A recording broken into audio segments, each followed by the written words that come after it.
বৃহস্পতিবার পবিত্র রাতে কেউ যদি এই দোয়াটি 100 বার পরে, কোনো দিন পৃথিবীর কোনো মানুষের কাছে তার হাত পাততে হবে না, পৃথিবীর সবকিছু তার পায়ের নিচে আল্লাহ হাজির করে দিবেন, দারিদ্রতা থেকে মুক্তি দান করবেন, বিপদ আপদ থেকে মুক্তি দান করবেন, তার সম্মানকে সুউচ্চতা দান করবেন, অসুস্থতা থেকে দূরে রাখবেন, আল্লাহর অশেষ দয়া ও রহম তাকে দান করে দিবেন। সুবহানাল্লাহ।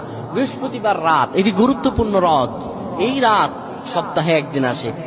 আরবিতে রাত আগে আসে, দিন পরে আসে। সুতরাং বৃহস্পতিবারের যে দিন গিয়ে রাত, এটি বৃহস্পতিবার রাত নয়, এটি শুক্রবারের রাত, এটি জুমাবারের রাত, এটি দোয়া কবুলের রাত, আল্লাহর কাছাকাছি হওয়ার রাত। সুবহানাল্লাহ।